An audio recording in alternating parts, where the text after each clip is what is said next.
Stanley Kubrick was born in Manhattan on July 26, 1928, the first of two children born to his parents, Sadie and Jacob. His sister Barbara was born 6 years later in May 1934. Stanley's father was a doctor who had a keen interest in chess and photography, a passion he passed on to his son from an early age, and Stanley, who became a talented chess player, credited the game with giving him patience and discipline in making decisions. Stanley spent his childhood living in the Bronx, and despite his Jewish heritage, did not have a religious upbringing, and would later declare he had an atheistic view of the universe. He was of above average intelligence, but his attendance at school was atrocious, and he often missed as many days schooling as he attended, spending his days watching films.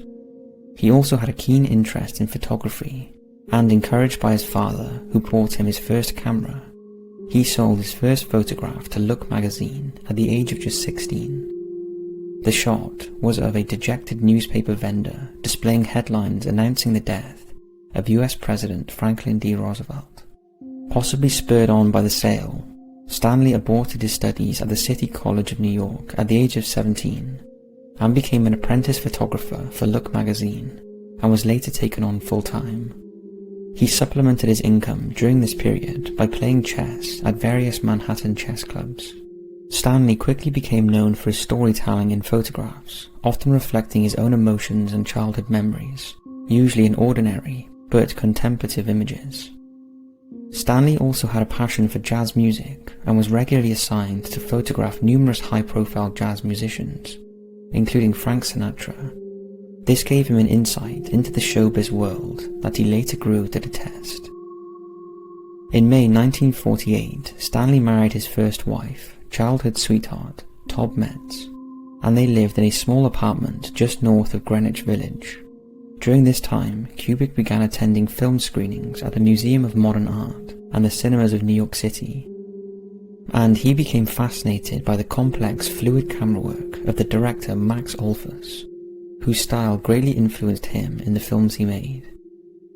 He was also in awe of director Elia Kazan, whom he later described as America's best director, who could perform miracles with his actors. These visits and influences prompted an obsession with the art of filmmaking, and led to Stanley making his first short film, a documentary about boxer Walter Cartier. The 16-minute black and white film that featured a unique backtracking shot was remarkably accomplished for a first film, and set the scene for Stanley's characteristic camera movements in his movies. The film was sold to RKO Pather for $4,000, and on the back of this success, Stanley quit his job at Look to concentrate on mastering his trade as a filmmaker. Stanley went on to make a further 3 short documentaries before making his first feature film in 1953, an anti-war film called Fear and Desire. This was followed by The Killer's Kiss in 1955, The Killing in 1956, and Paths of Glory starring Kirk Douglas in 1957. But perhaps his biggest and most high-profile early break came in 1960 at the age of just 30, when director Anthony Mann was sacked for the filming of Spartacus, and Kirk Douglas, whose company Briner Productions was producing the film, brought in Stanley to take over the direction. However, despite the film winning 4 Academy Awards at the time, and at the time being the biggest moneymaker in Universal Studios history, filming was troublesome for Stanley. He was used to having complete artistic control, and his precise nature and unique camera work caused disagreements with his cinematographer Russell Metty and Kirk Douglas, resulting in many disputes on set. And despite its huge success, Stanley disowned Spartacus and never again made a film where he did not have complete control. After Spartacus, many people believe things changed for Stanley. During the filming of the movie, he was based in Los Angeles, where he was exposed to things that deeply disturbed him, things that will be the premise of this documentary. He became aware of the seedier side of the film industry, and it has been suggested this included paedophile rings, CIA mind control, and a breakaway Illuminati society that he was possibly a member of, and in the films that followed Spartacus, he littered them with hidden messages and references, to try and cryptically expose what he knew. In this documentary, we want to look at some of these messages and the meanings behind them. However, because there are so many, we are just going to concentrate on 5 of his films and look at some of the theories behind the cryptic and not so cryptic clues he left behind, discussing The Shining, the Apollo 11 moon landing conspiracy, and of course Eyed Wide Shut and Stanley's death. But as always, we will leave it up to you to decide if there is any truth in any of these claims. The messages seem to subtly start 2 years after Spartacus in Stanley's next film, Lolita. Lolita was a controversial film based on the equally controversial novel written by Vladimir Nabokov, and in brief, it follows the story of Humbert Humbert, a middle-aged college lecturer who has a sexual obsession with a 12-year-old girl named Dolores, aka Lolita. He goes on to marry the girl's mother to get close to her, and when this new wife realizes what's going on, after reading his diary, she meets an untimely death in a car accident, leaving him free to seduce the object of his desire. Humbert then travels across the US with Lolita, posing as her father, and eventually seduces her in a hotel. The pair then return to their lives while continuing their relationship, but Lolita soon catches the eye of another older man, this time a playwright called Claire Quilty, who is the writer of a school play she is starring in. But when Humbert becomes jealous of Lolita's involvement in the play, he takes her on the road again. Unbeknown to them, they are being stalked by Claire, who later kidnaps Lolita. Lolita then discovers Claire also had a fling with her mother, and after he promises her a glamorous life, she also starts a sexual relationship with him, although she soon finds that it's a trap to use her in his depraved fantasy films. Years later, Humbert receives a letter from Lolita asking for money. She is now married and pregnant, and after meeting her, Humbert is no longer attracted to the now roundly expectant mother with glasses, although he still offers her money to come away with him. He also demands to know who kidnapped her all those years ago, and when she tells him, he hunts down Claire. The film ends, as it begins, with him tracking down and shooting the playwright. Throughout the film, Kubrick adds humour to a very serious subject. After all, in effect, the film and the book are about paedophiles. There are also subtle differences in the movie that do not appear in the book. The first time Humbert seduces Lolita before revealing her mother is dead is in a hotel that is overflown with police officers attending a convention. Conspiracy theorists believe this was a deliberate reference to the growing corruption and paedophile cover-ups within law enforcement agencies. Another difference in the film is when Humbert, his wife, and Lolita are at a drive-in horror movie, and Lolita grabs Humbert's hand and he holds her hand rather than his wife's. The scene on screen at this moment is from Christopher Lee's The Curse of Frankenstein, when the monster removes his mask. This is suggesting that Humbert is a monster in a mask, as are many other members of the film industry.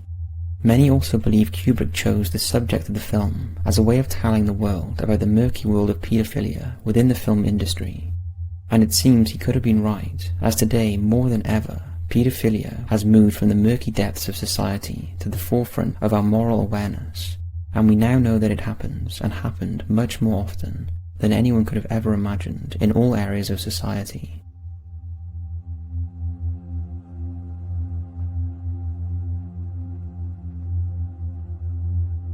This next conspiracy theory is bizarre, but fascinating, and was first proposed by Jay Weidner, a renowned filmmaker and author. His theory starts with Stanley's 1964 film, How I Learned to Stop Worrying and Loved the Bomb, more commonly known as Dr. Strangelove. This film, he believes, started a chain of events that led to the outlandish claims that Stanley Kubrick was responsible for faking the moon landing footage. Let's start with the film. Dr. Strangelove is a black comedy about nuclear weapons that suggests that a mentally insane US general could order a nuclear strike on the Soviet Union without consulting the president. The comedic plot follows the US president and his advisors as they try to stop the attempt and recall the bombers to prevent a nuclear apocalypse. Although the entire film is played for laughs, it seems the detail and the premise of the plot however crazy it seemed, caught the attention of both the authorities and the public, as after it was released, some described the film as dangerous and compared it to Soviet propaganda. Maybe they realized that Kubrick had done his research and there was an element of truth in the bizarre plot. And unbeknown to the public in 1964, there was nothing in place that could prevent a rogue US bomber or missile crew from deploying their weapons against the Soviets. In fact, it wasn't until the early 1970s that coded switches to prevent the unauthorized use of nuclear weapons were added to the control systems of American missiles and bombers. This meant if the United States went to war, it would require 2 people each with a separate code to unlock a nuclear weapon. Thankfully, today things are a little more sophisticated when it comes to nuclear weapons. So was Stanley trying to warn the public of the fragility of the security surrounding nuclear defense? Possibly. After all, Dr. Strangelove provided a far more accurate description to the public of the dangers of the nuclear command and control systems in 1964 than they ever learned from the White House, the Pentagon, or the media. It's also worth noting that the plot for Dr. Strangelove was loosely based on the 1958 novel Red Alert, a much more serious account of the threat of a nuclear apocalypse, and how easy it could be triggered. Interestingly, a book that the Pentagon had distributed to staff as a cautionary tale about what could go wrong. Another strange twist regarding the film, that its first test screening was supposed to be on November 22nd, 1963, the day JFK was assassinated. However, because of the assassination, the film's release was delayed until late January 1964. And when it was finally released, a couple of the scenes had to be cut. The line, "A fella could have done a pretty good weekend in Dallas with all that stuff," was dubbed to change Dallas to Vegas, and another scene featuring a pie fight was also cut after a participant takes a pie to the face, and one of the generals declares, "Gentlemen, our gallant young president has been struck down in his prime." Let's unpack some of the wilder theories. He claims that during the making of Dr. Strangelove, the Pentagon read the script as Kubrick had asked for their help with the specifications of the B-52 bomber planes that he wanted to feature in the film. But after reading the text, the Pentagon refused to help, believing he was ridiculing them. So Stanley was forced to create the inside and outside of the B-52 bombers without any technical assistance from anybody. He used pictures taken from the Aviation Weekly magazine and sat down with his art director and carefully recreated the inside of the aircraft. Allegedly near the end of shooting, Pentagon officials asked to pay a visit to the set, and when they saw the accuracy of Stanley's recreation of the interior of the plane, they could not believe their eyes. After the film was released and their military saw the full extent of his recreations of both the inside and outside of the B-52, they were blown away, giving them an idea. However, to understand the significance of the theory, we need to rewind to 1961, when NASA had been given orders by JFK that they were to get to the moon before the 60s were out. But it soon became clear that by the beginning of 1964, they could not do this without conventional rocket technology. It's worth pointing out there is also an alternative theory about Kennedy's orders that goes like this. Kennedy had been aware that during World War II, Hitler had a secret Nazi base where he had scientists working on higher dimensional physics, and they had already discovered anti-gravity.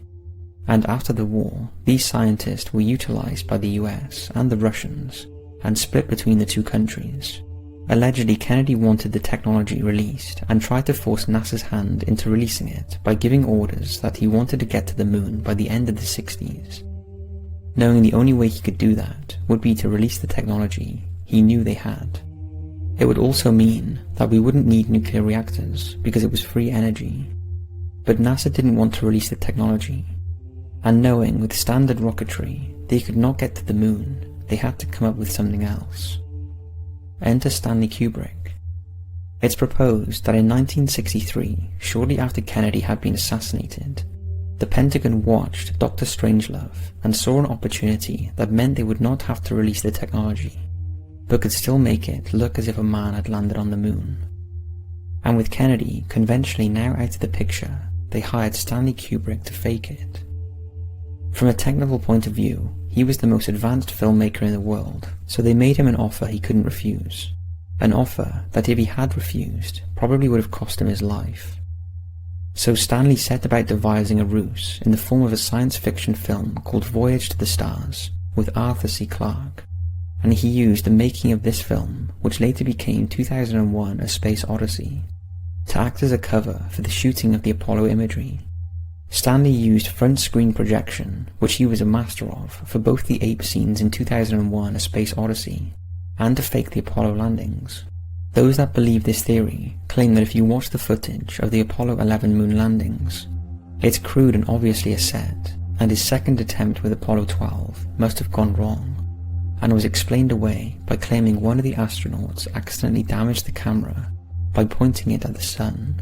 Apollo 13 allegedly got into trouble and couldn't land on the moon, but by Apollo 14, 15 and 16, Stanley's technique was improving, and by 17 it was very convincing. As well as using front screen projection and many other techniques, he made gigantic inflatables of the lunar landscape to place on a set behind the actors. Supposedly, 2001: A Space Odyssey and the moon landings took 4 years to make, and both the movie and the lunar landings were shot in 70mm, although the Apollo landings were later reduced down to the poor quality videotape we are all familiar with today, and NASA had conveniently erased the original footage so it can never be fully examined. Now all this does sound far-fetched, although equally quite plausible, and Wiedner believes that Stanley was racked with guilt, and over the next few decades made subtle references to the fake moon landings in his movies, most notably in The Shining, which we'll discuss later, and he believes part of the plot that deviates from the Stephen King book is Stanley alluding to the deceit of making the Apollo footage, and having to keep it a secret from those closest to him, including his wife at the time. He also believes that in the Hollywood upper circles, many people know about Kubrick's part in the Apollo footage, including Steven Spielberg, and if you look closely at several other films, there are also references to the incident, most notably in Wag the Dog, in which Dustin Hoffman plays a Hollywood producer named Stanley, who is hired by the CIA to fake an incident, and more recently in Toy Story with the introduction of Buzz Lightyear, a toy astronaut who believes he is a hero, but after watching the TV one day and seeing an advert for himself, he realizes he is not a hero or an astronaut, and is a fraud. The house he is in is also the exact same carpet that Danny is sitting on in The Shining. However, if this incredible claim was true, it begs the question, what about the astronauts that allegedly did land on the moon? Well, Wiedner believes they have been brainwashed or possibly hypnotized, so that whenever they are asked about the moon landings in interviews, they feel nauseous. He also believes Buzz Aldrin was trying to reveal the truth in his autobiography, Return to Earth, when he talks about how on the 1-year anniversary of the Apollo landing, he was at a Vegas news conference, and the reporters were asking questions about the Apollo landings. One of the reporters looked him in the eyes and said, "Come on, Buzz, tell us what really happened on the moon." Buzz said his head began spinning, he was feeling nauseated, wanted to be sick, and went in the alley and vomited, then shook for an hour and a half after. Obviously, he could never admit he didn't go to the moon, and neither could Neil Armstrong, who came back to the US after the mission as a hero, and the world was his oyster. He could have been a senator, a congressman, or even president. He was a good-looking, well-spoken, and adored by the public, but what did he do? He went back to his ranch in Ohio and only did 2 interviews for the rest of his life, and never answered any questions about the Apollo landings. And one of the things that backs his theory up can be seen at the press conference right after the Apollo astronauts landed on Earth. They are all sitting there in the press conference looking as if someone had died. They certainly didn't look like 3 guys who had just got back from one of the most monumentous missions ever. Many say they looked depressed, scared people who really weren't comfortable lying. Now, we are by no means saying man did not go to the moon. We are just giving information on the theories out there that suggested that all was not what it seemed. Let's look at The Shining, a film that without doubt has sprouted the most conspiracy theories ever about a movie, and it's riddled with plots, subplots, mysteries and suggestions that have generated a whole community dedicated to trying to unpick exactly what Kubrick was trying to portray during the film. The film was released in 1980 and is based, although largely contradicts, Stephen King's book of the same name. An example of this can be seen right at the start of the film, when a yellow Volkswagen Beetle is seen cruising up the mountainside. Why yellow, when in the book it clearly states the Volkswagen is red? The location also seems strange. The Overlook Hotel in the film was actually shot at the Timberline Lodge in Oregon, and most of the interior shots were filmed on a set in Britain. It's not known why Kubrick did not use the Stanley Hotel in Colorado, the actual place that Stephen King got the inspiration from to write the book. During the film, there are several shots of Native American architecture, and the hotel itself is scattered with Native American decor, and the plotline implies the hotel is built on an Indian burial ground. Stanley makes subtle references to this during the film, allegedly to hint that the early American settlers exploited and killed Native Americans en masse. It's also noted that there is an excessive amount of red, white and blue in the film, and nearly all the main characters are dressed in red, white or blue. The character Stuart Ullman, who looks eerily like JFK, has an American flag on his desks, with a bald eagle in the background, and he is also dressed in a red, white and blue suit. Many think this is a deliberate reference to the USA, and conspiracy theorists go one step further, believing this is a reference to the fake moon landings. This is reinforced when Wendy is in the kitchen, and on the refrigerator there appears to be a shuttle or rocket stuck to it. Throughout the film, Danny wears clothes in a combination of red, white and blue, and on his jumper there are stars that look like pentagrams found in the occult. He also has a teddy bear that has featured in other Kubrick films, and some believe it's symbolic of the Soviet Union during the Cold War. In one of the first scenes, after Jack arrives at the hotel, he's looking at a Playgirl magazine, and if you zoom in on the cover, that particular edition features incest and sleeping with children. In one of the scenes featuring Danny in the hotel room, the Union flag is displayed upside down. And when Jack enters the room, he asks Danny if he's got tired of bombing the universe. This seems out of context for a little boy throwing darts. Was this a backhanded stab at the US's stance on bombing and Stanley's anti-war stance? Also in the day room, when Danny first meets the twin girls, there is a poster on the wall that says Monarch. It is proposed that this is a reference to the CIA-funded mind control program called MK-Ultra, which had several sub-programs, one of which was MK Monarch, which among other things was a study about the genetic passing of information between sibling twins. In the scenes where the Torrances are being shown around the hotel, it's been noted that there is an abundance of ladders that are completely out of context. It's been suggested that this is another reference to the Apollo 11 moon landings, as NASA has its roots in Freemasonry, and ladders in Freemasonry are symbolic of progression from the lower ranks of the movements to the upper echelons of the society. The typewriter used in Stephen King's novel was an Underwood. However, in the film, Stanley has used a German Adler typewriter. Adler translated means eagle. Now this one's a long shot, but some speculate this was a reference to the Holocaust. As we know, Stanley was Jewish, and his wife Christina, and his third wife, was the niece of a leading propaganda director, Veit Harlan. The eagle is also shown on a t-shirt Jack is wearing in the film, with the word Stovington written on it, a clever reference to the book, as that was the name of the school Jack taught in before his trip to the hotel. It's also seemingly no accident that the number 42 pops up throughout the film, as the Nazi Final Solution began in 1942. It appears on a t-shirt. It is the number of times Wendy swings the bat at Jack, and Danny says red rum 42 times to his mother when he is trying to wake her up. And when Danny and Wendy are watching TV, the film they are watching is Summer of 42. In the book, the room number was 217 and was significant, and previously inhabited Lorraine Massey, a guest who seduced young bellboys and entertained them in her room. In the film, Stanley has changed the room number to 237. The reason for this was rumoured to be so people visiting the real Stanley Hotel wouldn't be afraid to stay in room 217. However, there are other theories on the change, and it links into the fake moon landings we'll discuss later, as the moon is 237,000 miles away from Earth. Another theory is, if you multiply 2 times 3 times 7, it equals 42, the number previously mentioned that appears throughout the film. As well as their possible links to MK Monarch, it's widely known that the twins in the films were inspired by the photographs of the Arbus twins taken by freak photographer Diane Arbus.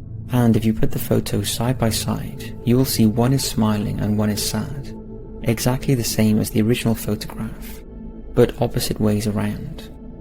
Few have noticed this subtle detail, and what could it mean? It's been claimed that throughout the film there are hints that Danny has been sexually abused, possibly by his father Jack. His behaviour is synonymous with suffering from dissociative identity disorder, a common condition suffered by children who have been sexually abused from a young age. The same condition could also be linked to mind control, possibly another reference to MK Ultra and Project Monarch, and it is possible that the material Wendy is reading at the start of the film that can be seen on the coffee table refers to the fact that she knows her son is being abused. The title is Illness is a Metaphor, a classic book that explores denial and stereotyping surrounding illness and treatment for cancer. When Danny is playing on the bright red patterned carpet in the hallway, he suddenly stands up and launches his toys into space, travelling down the hall with it to room 237. The carpet pattern is no coincidence, it represents the Apollo 11 launch pad. When Jack is typing the same phrase on his typewriter over and over, the phrase starts with all, possibly short for Apollo 11. When Jack is seduced by a woman in room 237, it's not until he sees the back of her in the mirror that he realizes all is not what it seems. The final scenes of the film imply that Jack has always been the manager of the hotel, showing a photo of him in the ballroom back in 1921. The pose he is taking in the photo is the stance of Baphomet, a known occult posse, the same pose George Washington has in his statue in DC. Now it's entirely possible that all of this is just a coincidence, but if you watch the films you'll find so much more in them. It's hard to dismiss, and you soon realise there is a deeper meaning to the film that Kubrick has cleverly and cryptically weaved into the scenes, from the start through to the end. Eyes Wide Shut was Stanley's last film, released in 1999. It's an erotic drama starring real-life married couple at the time, Tom Cruise and Nicole Kidman. The story is based on Arthur Schnitzler's 1926 short novel Dream Story, but is set in 1990s New York instead of early 20th century Vienna, and revolves around a wealthy married couple who struggle with their sexuality, monogamy and reality, which leads the husband to embark on a night-long venture, during which he infiltrates a massive masked orgy of an unnamed secret society. The premise of the film seems to follow a similar path to Stanley's previous films, with veiled references and allusions to secret societies and cult practices within the US hierarchy and film industry. Stanley reportedly worked on the film's script for 30 years, and considered it to be his best work to date. But he died 6 days after showing Warner Brothers his final cut, and when the film was finally released, Warner Brothers had digitally altered some of the scenes, allegedly to secure an R rating. However, there are those who believe Kubrick's death was a little too convenient, and that Eyes Wide Shut was a step too far. Did Kubrick reveal too much, and ultimately pay the price for it? A lot is revealed in the very first scene, when Alice drops her dress in front of the window. She is standing behind 2 sets of pillars, which some say are symbolic of Boaz and Yachin, the pillars at the entrance to Solomon's temple, and seen in Freemasons' temples. Throughout the film, there are many other references to Freemasons. In particular, at a party the couple are invited to hosted by Bill's friend, the ultra-rich Victor Ziegler. As soon as they enter the house, a checkered patterned floor can be seen, a design that is typically used in Freemason temples. The name Ziegler is also significant. It's a German name meaning bricklayer, and also has links to Freemasonry and Kabbalah.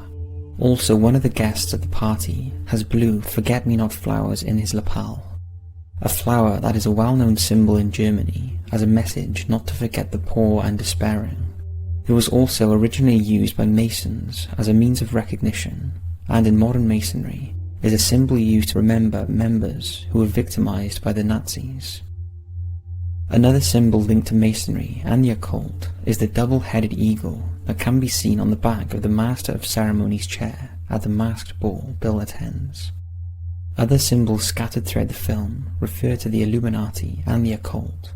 When Alice Harford is standing between the pillars in the first scene, the drapes on the window she is facing are fashioned into a triangle.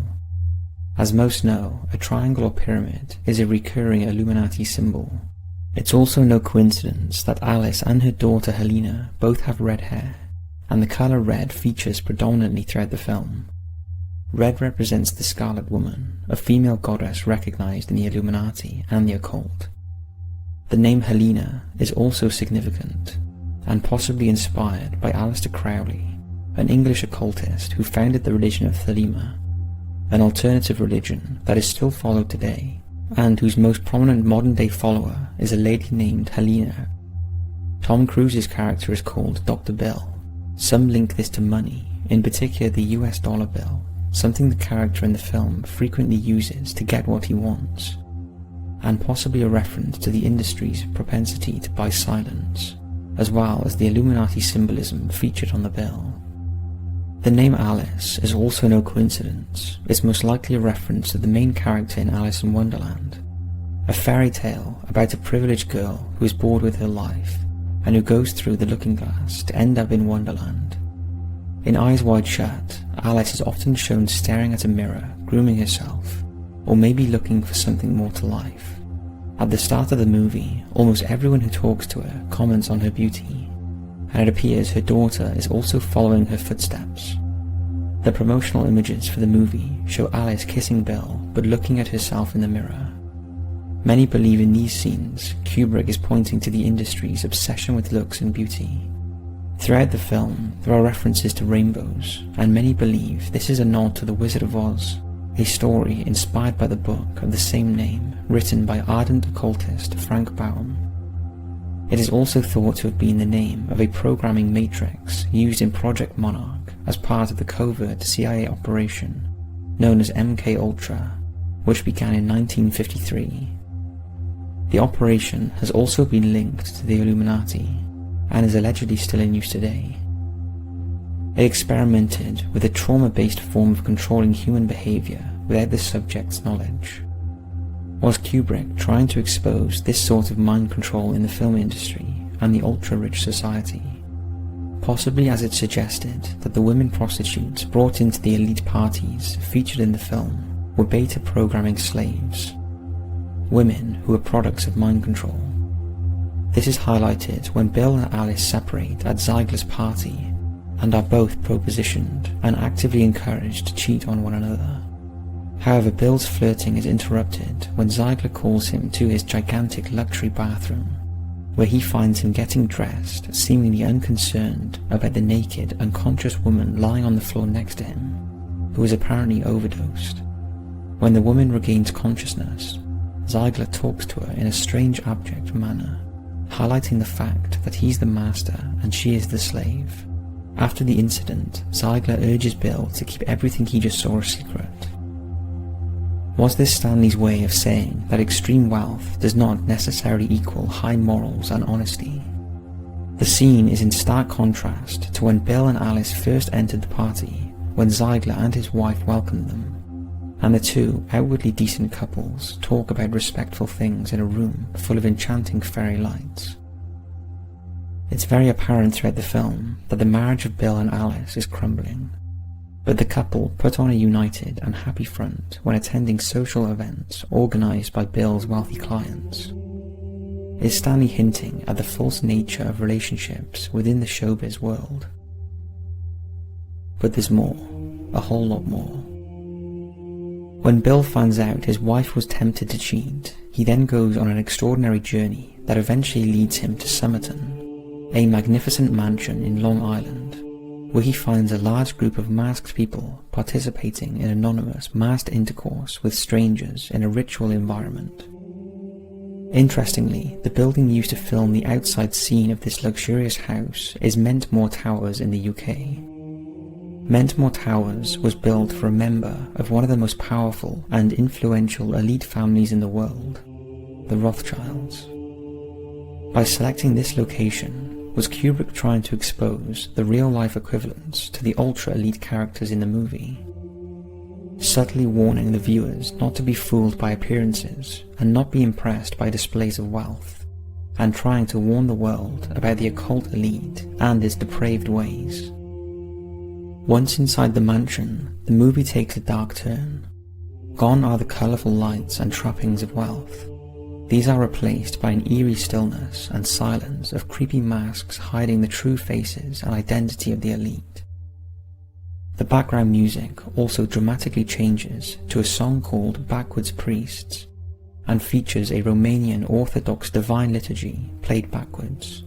The reversal or inversion of sacred objects is typically seen in black magic and satanic rituals. Was this change in tone and backward music being played immediately before widespread fornication Stanley's way of asserting that the elite is nothing less than satanic? It's also been noted that the scene is similar to the notorious Hellfire Clubs, the name for various exclusive clubs set up in the 1700s, said to be meeting places for members of high society and political elite who wish to partake in immoral acts. Their activities were reported to include mock religious ceremonies, devil worship, and occult rituals. In short, although Stanley never actually names the secret society infiltrated by Bill, there are enough hints to know what sort of club he is referring to, and more importantly, he is telling the viewers. These societies still exist, and they are more powerful than ever. One of the beta slaves taking part in the ritual urges Bill to leave as he has infiltrated something he is not privy to. The woman turns out to be Amanda, the same woman who was passed out in Ziegler's bathroom. And when Bill does get rumbled and is asked to remove his mask by the high priest, Amanda appears again on the balcony and tells the high priest she wants to redeem him. The priest replies menacingly, "Are you sure you understand what you're taking upon yourself in doing this?" The tone seems to imply that there will be sacrifices. The next day, Bill discovers the real power of the secret society he infiltrated the previous night, when he reads a newspaper article stating that Amanda had been found dead in a hotel room due to an overdose. Reading through the newspaper, it's clear that Amanda's murder has been disguised as an overdose. This is in parallel to many real-life celebrity deaths that have been distinguished in a similar way. Another clue to this can be seen by freeze-framing and reading the news article, in which important details about Amanda's background are revealed, and it's realized it perfectly mirrors the life of several former celebrities from the entertainment industry who died prematurely in mysterious ways, most notably Marilyn Monroe. The article also reveals that Amanda had an affair with a powerful fashion designer who was wowed by her private, seductive solo performances. However, the article conveniently omits that she was a prostitute who was selling her body to the elite and being used in the occult rituals, and when she went rogue, she was eliminated by the people who controlled her life. As an add-on to this story, eagle-eyed viewers noticed that in the end credits of the film, the high priestess, whose identity was never revealed in the film, was listed as being played by assistant director of the movie, Leon Vitali. If one carefully reads the news article about Amanda's death, Leon Vitali is the name of the London fashion designer she had an affair with. This corresponds with the unmistakable English accent the high priest had, and so it can be deducted that the high priest and Leon Vitali are one and the same, and he is the fashion designer in question. This hidden subplot is intriguing, as it seems to reveal the true nature of the fashion and entertainment industry, and how distinguished individuals in these professions are intertwined into occult secret societies. The reaction from Ziegler when he found out his so-called friend had infiltrated the masked ball shows that only a selected few are allowed to attend such rituals, and Bill was not one of them. He tells him, Listen, Bill, I don't think you realize what kind of trouble you were in last night. Who do you think those people were? Those were not just ordinary people there. If I told you their names, I'm not going to tell you their names, but if I did, I don't think you'd sleep so well. Many see this as Ziegler admitting that people attending the ritual were well-known and very powerful people, and Stanley was making it clear that the richest, most powerful leaders of the real world attend these type of rituals, and they are off limits to the rank and file of those that tried to attend could face the ultimate sacrifice. In the previous films, in particular Lolita, The Shining and A Clockwork Orange, Stanley has hinted at child abuse and paedophilia in the elite and showbiz communities, and Eyes Wide Shut is no different, although in a much subtler way.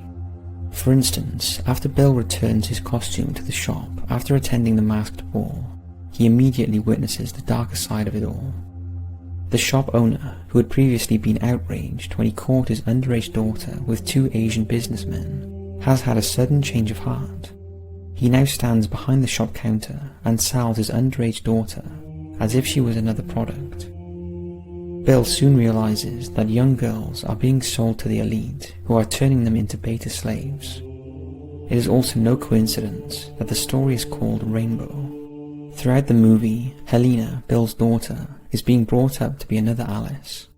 However, there is a more disturbing aspect to her appearance in the movie that appears near the end of the film, when Helena is in a toy store with her parents.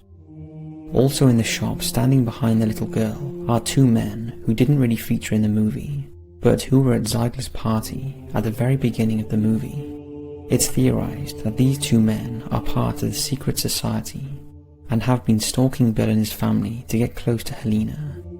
If you watch closely, when the men walk away and disappear from the shot, Helena appears to follow them, unnoticed by her parents, who appear completely engrossed in themselves.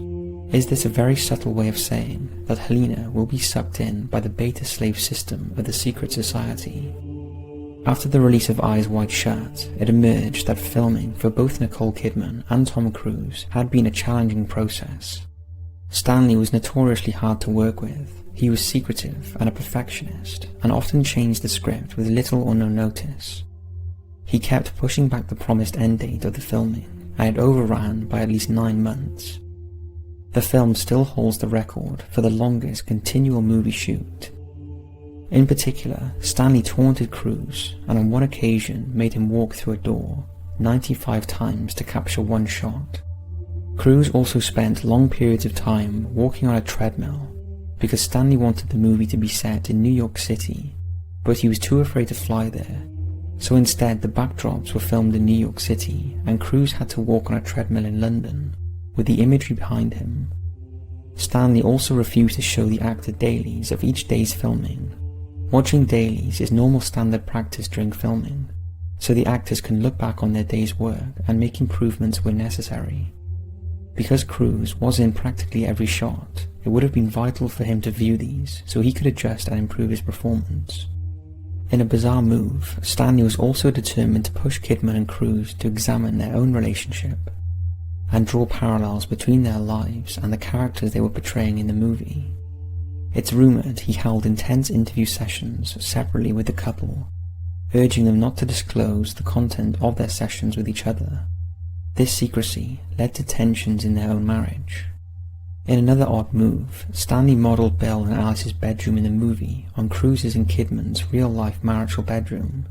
He even asked the couple to sleep in the room during the shoot and move in their personal belongings, as if they were mirroring their real lives. If this wasn't strange enough, Stanley taunted Cruise further when he decided to shoot almost a week's worth of steamy and physically varied sex scenes featuring Kidman and a male model.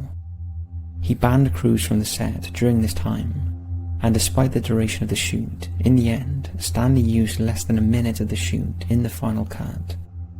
And many see this as merely an exercise to drive Cruise to jealousy and resentment. It's no surprise that at the end of 15 months of non-stop filming, Tom Cruise had a stress-induced ulcer, and less than 18 months after the film was released, Cruise and Kidman were divorced. The question is, why did Stanley go out of his way to wind up Cruise and scrutinize his marriage? Well, the answer could lie in Cruise's links to Scientology, not exactly the secret society Stanley alluded to in the film, but the one that alienated his beloved daughter Vivian from him and the rest of his family when she joined the movement, and by the time the filming of Eyes Wide Shut started, she was no longer speaking to them.